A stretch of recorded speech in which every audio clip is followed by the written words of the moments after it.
Code download किया था, सी programming download की थी, और सी प्रोग्रामिंग को इन्वायरमेंट में कैसे सेट करते हो भी बताया था आप लोगों को मैंने। तो आज अपना टॉपिक है basic structure of C programming. जो सेकंड वीडियो है उस पर आज अपना टॉपिक है basic structure of C programming. आगे इस कोर्स में बहुत दूर तक जाएंगे अपन, पूरी सी प्रोग्रामिंग बेसिक से हिंदी में अच्छे से एक एक टॉपिक कवर करके बताऊंगा आपको। इससे पहले किसी ने नहीं बताया और मेरी गारंटी है बहुत बेस्ट तरीके से अपनी पूरा बेस्ट दूंगा मैं आपको, कि बिगिनर हो या कोई भी हो सबके लिए बहुत बेस्ट रहने वाला है। तो मेरे साथ जुड़े रहना लास्ट तक। तो आज हम टॉपिक पे आते हैं अपन। अपना टॉपिक है आज का basic structure of C programming. हाँ, तो बेसिक स्ट्रक्चर मीन व्हाट, इसका मतलब है कि सी दिखती कैसी है, पता तो होना चाहिए आगे जाने से पहले कि सी क्या है, कैसी दिखती है, ताकि उसके बारे में बता सके, सोच सके। हाँ, तो बेसिक स्ट्रक्चर ऑफ सी की बात करें तो जस्ट लाइक कि मान लो आपके घर वाले आपके लिए अपनी लड़की देखने गए, जब वापस लौटते हैं तो आप आपकी आपकी बहन से पूछते हो, जो भी उनके साथ गई थी, तो बहन से पूछते हो कि बता मेरी जो लड़की देखने गए थे आप लोगों को दिखती कैसी है। हाँ, तो ऐसी दिखती है वैसी दिखती है, ऐसे ही अपन इस सी प्रोग्रामिंग के स्ट्रक्चर के बारे में बताने वाला हूँ मैं आपको कि सी प्रोग्रामिंग ऐसी दिखती है वैसी दिखती है, तो क्या वही सब बताने वाला हूँ। तो चलिए आगे शुरू करते हैं। उसके बाद देखो, सी प्रोग्रामिंग का टॉपिक जो है आज स्ट्रक्चर है उसकी, उसमें सबसे पहला है हेडर फाइल। हाँ, हेडर फाइल आती है जहाँ से सी प्रोग्रामिंग शुरू होती है, हैश टैग इंक्लूड stdio.h। ठीक है, अब कंफ्यूज मत होना, अगर कोई बिगिनर है परेशान हो रहा है समझ नहीं आया तो कोई कंफ्यूज होने की जरूरत नहीं है, एक एक चीज कवर करूंगा। पर आज से बेसिक है तो बता देता हूँ, समझ लेना, तो ज़्यादा लोड मत लेना। तो देखो, हेडर फाइल शुरू होती सी प्रोग्रामिंग। तो हेडर फाइल क्या, header file hash tag include stdio.h। Include मतलब इसको इंक्लूड करो, किसको, stdio.h। stdio.h एक फाइल है, इसके अंदर जो भी फंक्शन आते हैं उसको इंक्लूड कर लो प्रोग्राम में। अपन ने बोला इंक्लूड stdio.h, ओके, इस फाइल के जितने अंदर जितने भी फंक्शन आते हैं उनको इंक्लूड कर लो। ये अपन को प्रोग्राम, अपन ने बोल दिया प्रोग्राम को, राइट। उसके बाद प्रोग्राम में आता है मेन फंक्शन। मेन फंक्शन क्या होता है, इंट मेन जो लिखा हुआ है ये मेन फंक्शन है अपना, कि मतलब बॉडी होती है, मेन पार्ट होता है प्रोग्राम का, जिसके अंदर जो अपन जो भी प्रोग्राम का पर्पस होता है उसको एग्जीक्यूट करते हैं। मान लो मैंने प्रोग्राम इस चीज़ के लिए लिखा, तो वो जो पर्पस है उस चीज़ का, वो प्रोग्राम का, वो मेन फंक्शन के अंदर होता है, राइट। तो इसीलिए मेन फंक्शन यूज किया जाता है। तो इंट मैन, मेन एक फंक्शन है, इसके अंदर सेमी कॉलम लगा के अपन अपना प्रोग्राम लिखते हैं, ठीक है। तो उसी के अंदर अपन फिर कोई वेरिएबल डिक्लेरेशन आता है। फिर वेरिएबल डिक्लेरेशन क्या, जैसे मैंने लिख रखा है यहाँ पर देखो, इंट ए इक्वल्स टू 10 और सेमी कॉलम। इंट क्या है, कोई परेशान होने की जरूरत नहीं, ज़्यादा मत सोचो इंट क्या है इंट मेन क्या है, जो बता रहा हूँ सब उस पर फोकस करो। तो वेरिएबल डिक्लेरेशन मतलब डिक्लेयर करेंगे कि हमारे पास जो ए है उसकी वैल्यू अगर 10 है, तो 10 क्या है, एक इंटीजर है ना, तो इंटीजर्स नंबर्स के लिए अपन इंट जो एक डेटा टाइप होता है उसको यूज करते हैं। डेटा टाइप क्या है उस पर लोड मतलब आगे बताऊंगा सब कुछ। तो अपन यहाँ पे डिक्लेयर किया है कि मेरे पास ए है जो कि इंटीजर टाइप डेटा टाइप है, तो उसे आपने डिक्लेयर किया है। और सेमी कॉलम क्यों लगाते हैं, सेमी कॉलम लगाने का पर्पज सी प्रोग्रामिंग में एक ही होता है कि वो बताता है कंपाइलर को कि आपका स्टेटमेंट खत्म हो गया है, इसलिए अपन सेमीकोलन यूज करते हैं सी प्रोग्रामिंग में, ओके। उसके बाद चलते हैं बॉडी पे। बॉडी क्या, जो मेन पार्ट होता है, जो यूजर से इनपुट ले रहे हो आप, यूजर से कोई आप फिर उसको कुछ प्रिंट करवाना चाहते हो आप, जैसे कि मैं अगर कुछ प्रिंट करवाना चाहूँगा तो उसे प्रिंट है इसका you are so beautiful bracket के अंदर लिख दूंगा, क्यों, क्योंकि मैं ये प्रिंट कराना चाहता हूँ you are so beautiful, okay. Printf statement print करवाने के लिए यूज किया जाता है।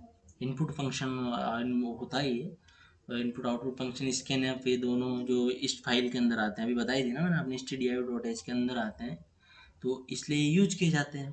तो मैंने जस्ट आपको ये बताने के लिए लिख दिया है प्रिंट एफ, तो ये प्रिंट कर देगा यू आर सो ब्यूटीफुल, और लास्ट में सेमीकोलन लगाया, स्टेटमेंट खत्म।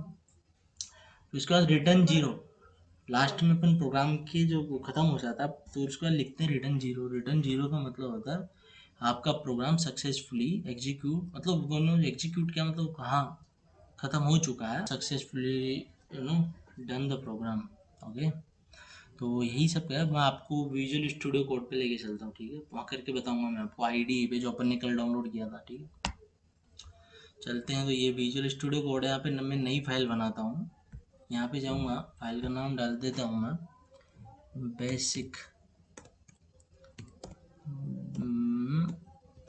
बेसिक डॉट सी लगाना पड़ेगा क्योंकि अपन सी प्रोग्रामिंग में काम कर रहे हैं, ठीक है। तो मैं वही जो हेडर फाइल अभी बताई थी उसको लिखूंगा एज टैग इंक्लूड stdio.h, ठीक है। उसके बाद मेन फंक्शन इंट मैन, मैं आपको करके बताऊंगा सम ऑफ टू नंबर्स, ओके। उसका प्रोग्राम लिख के बताऊंगा एक छोटा सा। तो अपन ने हेडर फाइल लिख दी, देखो जो अभी थोड़ी देर पहले जैसे बताया था आपको। उसके बाद मैंने मेन फंक्शन लिखा, ठीक है।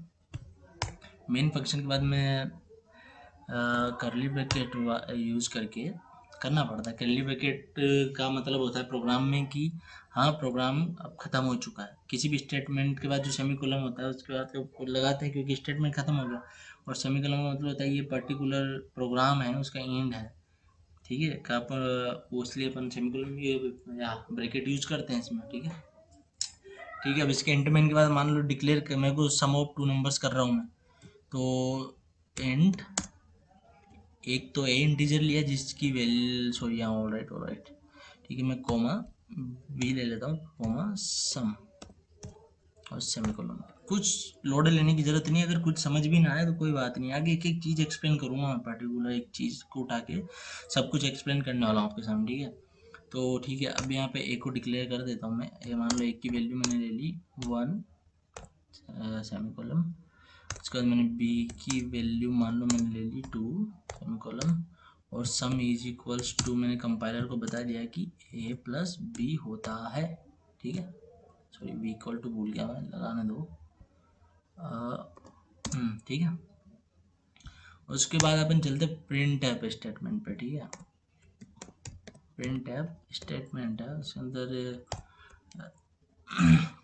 अपन लिखेंगे %d, ठीक है। आप प्रिंट कुछ भी लिख सकते हो, लाइक सम इज %d। उसके बाद कोमा और अपन लगाएंगे सम, ठीक है। ये प्रोग्राम अपना कंप्लीट हो चुका है टू नंबर्स को ऐड करने के लिए, ठीक है। अभी आपको कंपाइल करके बताऊंगा। अब देखो मैंने हेडर फाइल लिखी जो अभी थोड़ी देर पहले एक्सप्लेन किया था। stdio को इंक्लूड कर लिया, उसके अंदर जो फंक्शन आते हैं उसके अंदर प्रिंटफ आता है, स्कैनफ भी आता है। तो स्कैनफ का तो अभी मैंने लिया नहीं, यहाँ पे ज़्यादा कॉम्प्लिकेटेड नहीं करना चाहता मैं आप लोगों के लिए। %d क्या है, कंफ्यूज मत होना, ये फॉर्मेट स्पेसिफायर होता है जो कि इंटीजर्स जो नंबर होते हैं उनको स्पेसिफाई करने के लिए यूज किया जाता है। इंटीजर्स जो बताया ना थोड़ी देर पहले, तो एक्सप्लेन किया था, आगे और अच्छे से बताने वाला हूँ। इंटीजर क्या, इंटीजर जानते होंगे आप, पढ़े लिखे लोग हो यार। लाइक ही पूर्ण हिंदी में बोलते पूर्णांक नंबर, हाँ 1 2 3 4 5 जो फ्लोटिंग पॉइंट्स नहीं होते वो इंटीजर नंबर्स। तो इसलिए इंटीजर्स नंबर्स को स्पेसिफाई करने के लिए %d एक स्पेसिफायर है जिसे किया जाता है, जो कंपाइलर को बताता है कि हाँ ये इंटीजर नंबर ही है और उसे प्रिंट करवा देता है, ठीक है। तो ये अपना प्रोग्राम कंप्लीट हो चुका है। मैंने ए को यहाँ डिक्लेयर किया, कंपाइलर को बताया कि ए की वैल्यू 1 होती है। बी को कंपाइलर को बताया बी की वैल्यू, कंपाइलर को ये भी बताया कि सम इज इक्वल्स टू क्या है, और फिर कंपाइलर को बोले कि सम बता दो। तो कंपाइलर को सब बता दिया तो सम भी बता ही देगा वो, तो इसे प्रोग्राम को अपन कंट्रोल और इस दबा के सेव कर लेंगे। उसके बाद टर्मिनल पे जाएंगे, न्यू टर्मिनल करेंगे और यहाँ पे कंपाइलर का नाम जीसीसी और अपनी फाइल का नाम क्या है बेसिक। मैंने डबल सी लगा रखा है पीछे, तो माइंड मत करना, डबल सी पे डॉट सी कर देंगे क्योंकि अपने सी प्रोग्रामिंग लिखा है, ठीक है। एंटर, एंटर के बाद आपको इस टाइप का और ये आप कर लेना, आपको .exe फाइल आएगी, मतलब ए डाल के टेप दबा देना अपने आप आ जाएगी। उसके बाद एंटर करो, देखो अभी आपके सामने आंसर क्लियर हो जाएगा। तो देखो ये देखो यहाँ पर कंपाइलर बोल रहा है सम इज 3, दिख रहा है आपको सम इज 3, कंपाइलर ने बता दिया। तो ये अपनी बेसिक स्ट्रक्चर यार, आज के लिए ज़्यादा कुछ समझ नहीं आया तो माइंड मत करना, चीज़ों को सब एक्सप्लेन करने वाला हूँ A to Z सब कुछ। तो देखो हेडर फाइल थी, मेन फंक्शन था, मेन फंक्शन के अंदर बॉडी है पूरी, जो प्रोग्राम का पर्पज़ होता है वो लिखते हैं अपन। उसके बाद अपन यहाँ पर इंट ए बी सम और a is equals to 1 b is equals to 2 अपने डिक्लेयर कर रही है। वे अपने कोई माइंड मत करना, आने वाली वीडियो में सब कुछ A to Z अच्छे से एक्सप्लेन करने वाला हूँ। तो यही है, जाके देखो, गूगल पे सर्च करो, इसी की ऐसे छोटे छोटे प्रोग्राम प्रोग्राम देखो, ताकि स्ट्रक्चर पता लगेगा आपको। ठीक है, तो अगली वीडियो में मिलते हैं फिर। हाँ।